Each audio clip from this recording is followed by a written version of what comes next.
My name is Ayo and I'm back again with another video. So today we are going to be going over mood disorders. Okay, so what I have for today is we're going to go over mood disorders, talk about like certain things to think about, highlight. I'm going to talk about hypomania, mania, the differences, things to look out for, and then we're going to get right into practice questions. So like I say in all my other videos, I know some people say I talk really fast, so this is just a gentle reminder to reduce the speed, so that way it's at a speed that feels comfortable for you. I try my best to be mindful at how fast I talk, but I know, I'm going to be fast to someone. So because of that, just reduce the speed, so that way it is at the speed that feels comfortable to you. Okay, so we are going to go over this chart. In this chart, we have the name of the disorder, core symptoms, the duration, which is really important because that's how they may trip you up, key features, and then common overlaps. So when I say common overlaps, I'm talking about like disorders that either mimic the symptoms of a mood disorder or disorders that usually happen together, like they're co-occurring. So it's important to just slow down and be mindful of that. Like sometimes something can look like something based on, let me not say something look like something, but sometimes a disorder can look like another disorder, but knowing like the history and when it started, onset, all that stuff can make it better or give you better insight on how to properly diagnose someone. Of course, for these kind of practice questions, it's important to know that because that's how they may trip you up. They may talk about something being onset at childhood versus something starting in adulthood. That can give you key insight of like, okay, this is this disorder and this is that disorder. So I hope that makes sense. And let's just get right into it. So the first thing we're going to talk about is major depressive disorder. So something important to know about major depressive disorder, it is episodic. That means it happens in episodes. Important. So with major depressive disorder, in order for something to be a depressive episode, it has to happen for at least 2 weeks, right? It can be more, but that's how you know. It's very different from something like persistent depressive disorder, which is chronic, which is like a chronic low mood. And that has to happen for an adult at least 2 years, and for an adolescent or a child at least 1 year.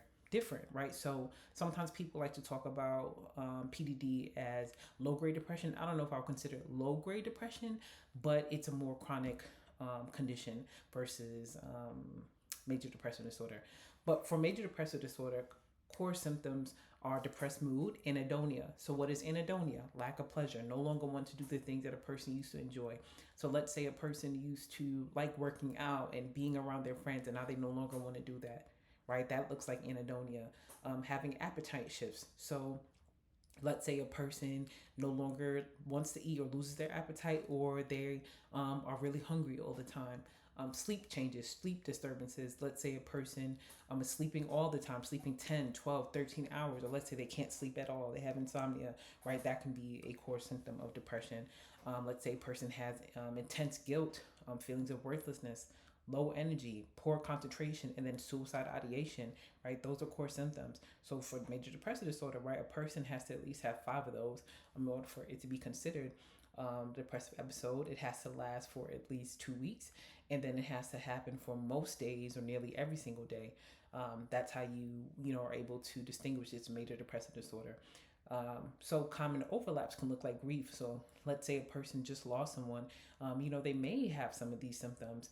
Hypothyroidism, which is important. I know people have seen questions on a person having thyroid issues, so that's important. A question can pop up where they're asking you, like, this person comes in with these symptoms.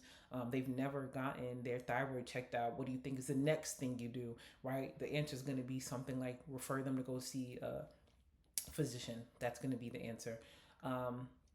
So bipolar disorder, right? So something with bipolar disorder, you want to make sure you understand that bipolar disorder is also an episodic disorder where there's episodes of mania and episodes of depression.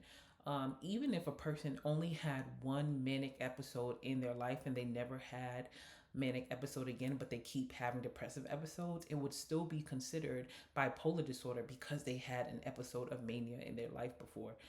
So you just want to be mindful of that when it comes to the questions. If they ask a question like, hey, a person had mania when they were 25, and then they start describing depressive symptoms.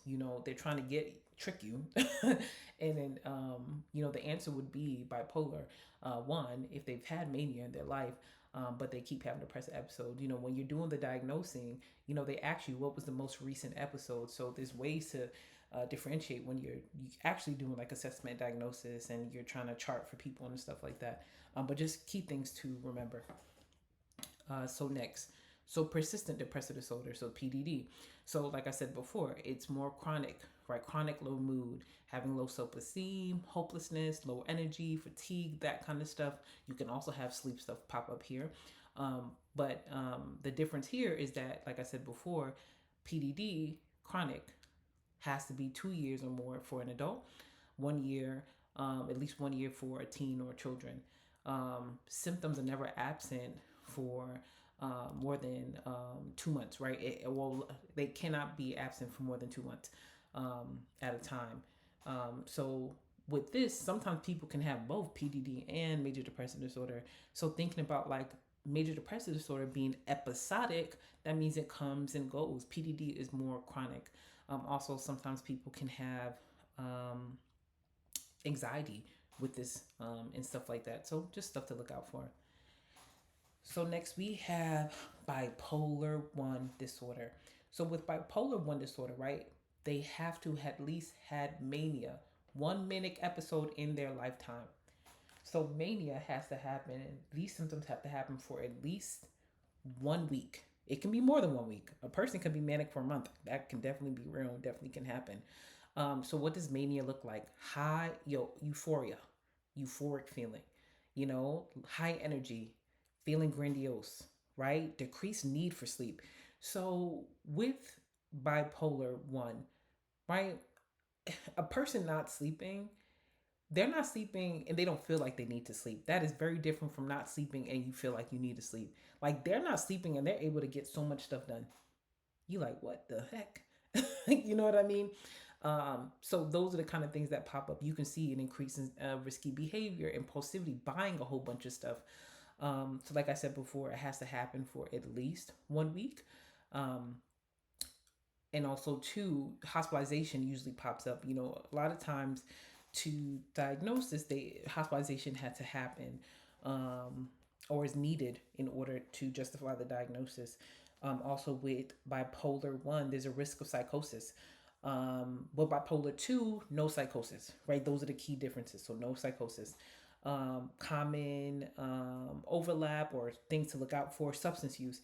So, right, let's say if a person is engaging in like substance use and they feel euphoric and things like that, it wouldn't be a manic episode, wouldn't be bipolar, right? They're behaving in this way because of the drugs that they're on. So, it's important to understand the difference in that. Also certain overlaps is bipolar, borderline personality disorder, ADHD, things like that. So something I also want to say, I think I said it in one of my other videos, talking about borderline personality disorder. A lot of time people mix up bipolar disorder and borderline personality disorder because of mood swings. A person having bipolar disorder, they may have mood swings, but they're different when it comes to mood swings in like borderline personality disorder. When you think of someone being angry in the morning and then happy at night, that's not bipolar disorder. That wouldn't be bipolar disorder. Bipolar disorder does not look like that. When you think of like, someone being hot and cold and that kind of stuff, that is more so along the line of like borderline personality disorder. A person being able to shift moods or like going from happy, going from sad, that kind of thing. Like I said before with depression, and bipolar disorder, they're episodic, so they happen in episodes. And it's important that you understand the duration of episode, the minimum requirement to meet an episode. That's going to really help you when it comes to moving through these questions and being able to differentiate what is what. Okay, I hope that makes sense. And if I didn't make sense, leave a comment so I can maybe explain better in the comment. But I hope that all makes sense to you. So next we have bipolar II. Right, so with bipolar II, at least one hypomanic episode and one depressive episode. So hypomania, in order for something to be hypomania, so you can see some of the grandiosity and decreased need for sleep and risk behavior, but it has to be at least 4 days, right? If it's 3 days, it's not bipolar II. it has to be at least 4 days, less than a week, right? And then it has to be a depressive episode that is at least 2 weeks or more. So hypomania doesn't cause the same kind of marked of impairment as bipolar 1. Also, too, with bipolar 2, no psychosis. Okay, so key differences. Some things to look at, like, so sometimes people with ADHD get diagnosed or misdiagnosed with bipolar all the time. That is something I see all the time. So it's important for people to understand what these two things look like. But I hope that makes sense. So next we have cyclothymic disorder. So this is a disorder of like fluctuating between hypomania and depressive symptoms.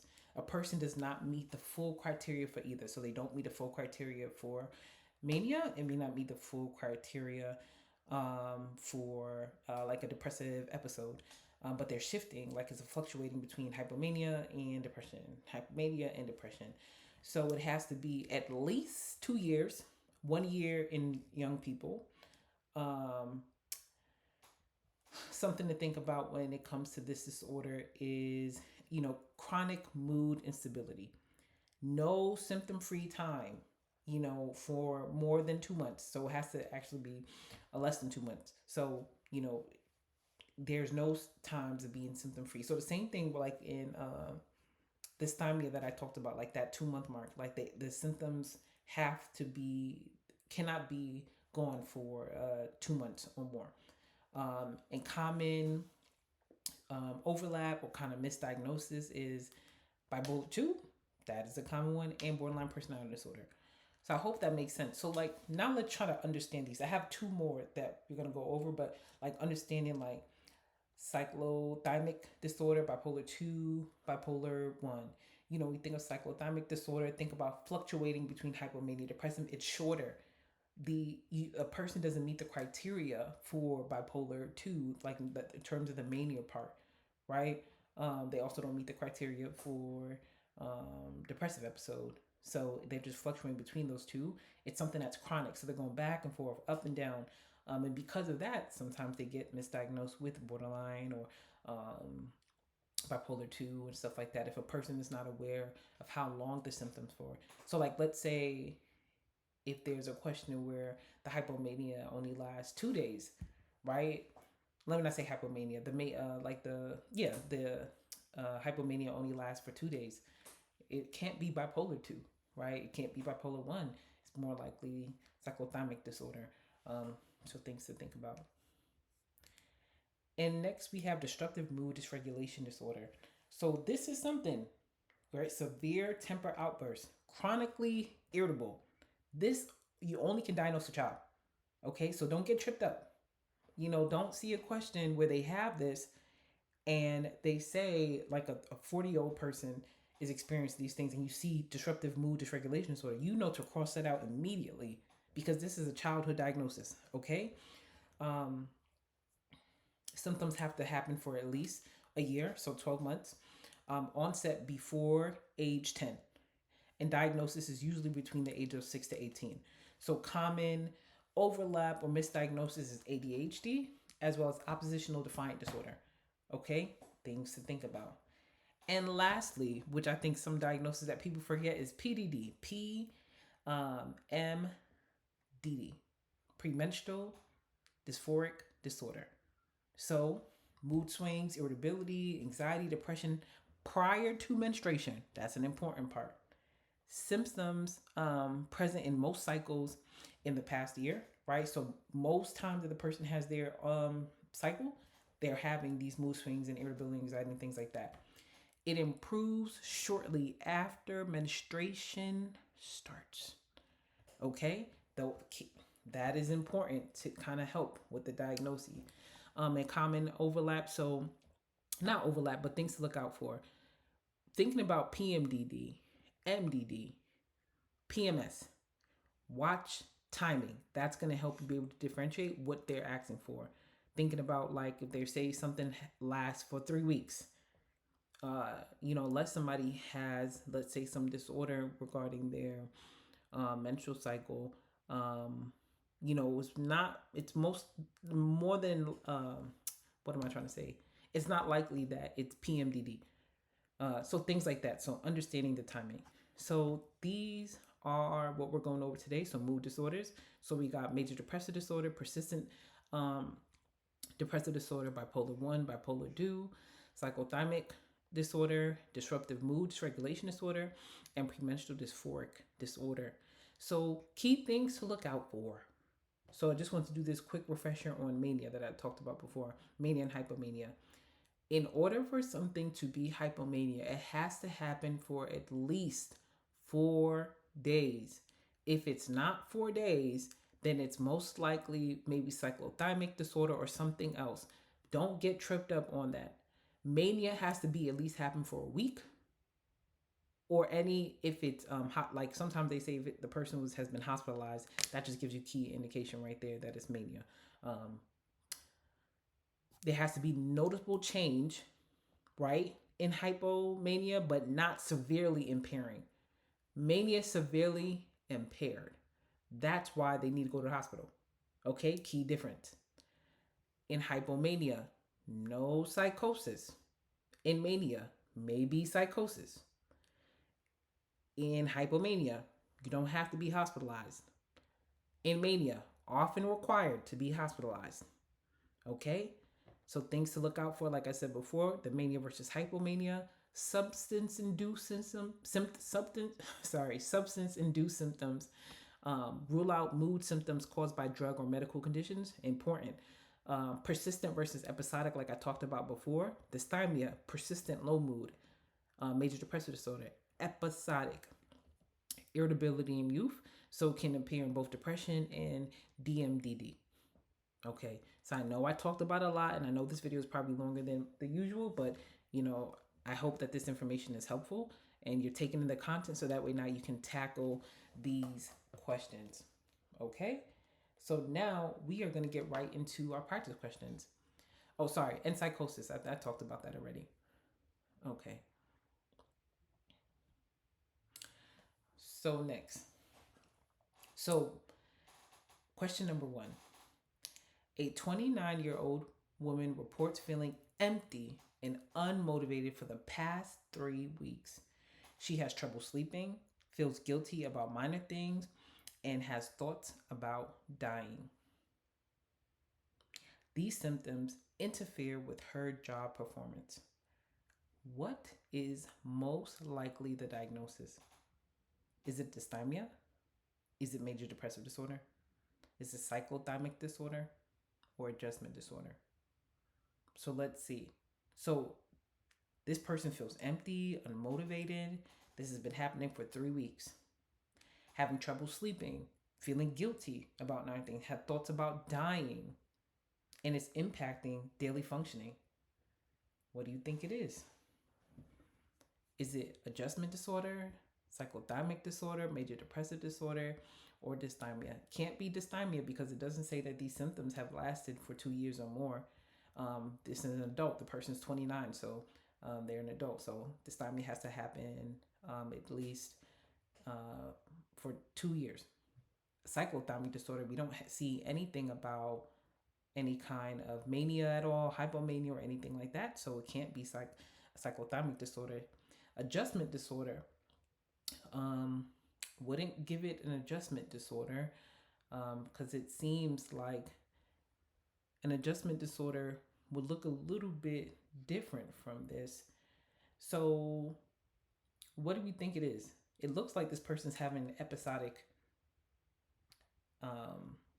let me not say episodic disorder, but what's going on is episodic.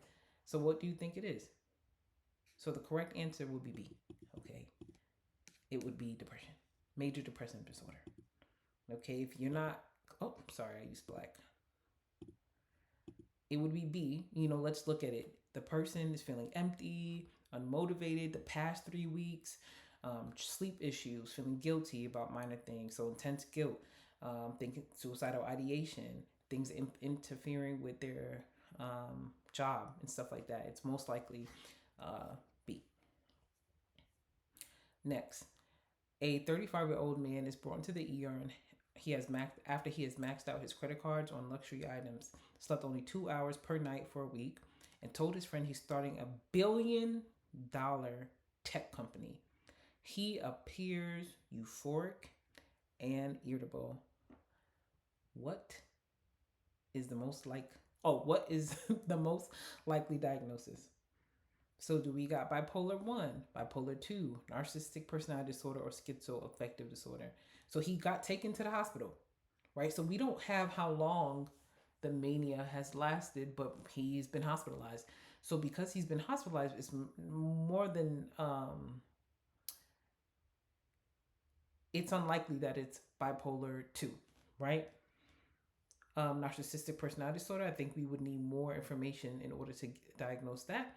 And schizoaffective disorder, we don't see anything to kind of go with that.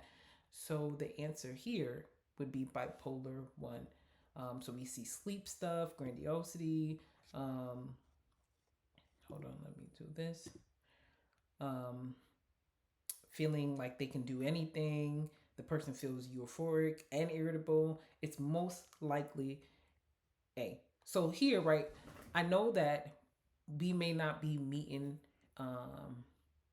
like the question is a bit more vague than usual, but I'm doing this because I just want you all to understand what kind of diagnosis may pop up.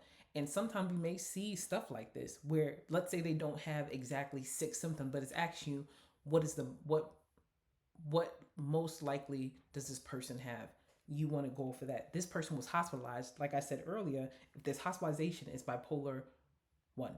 So these questions are worded this way just to make sure that you understand the differences, and some of the stuff that we just worked on earlier. Okay, so next. A 14-year-old girl has intense temper outbursts. Okay, 14 years old. 3 to 4 times per week and is constantly irritable between episodes. Her symptoms have lasted nearly a year and began before age 10. So, what is it?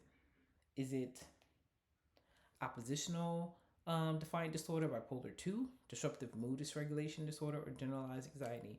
So, what did we go over earlier? Let me go back to this one. Right?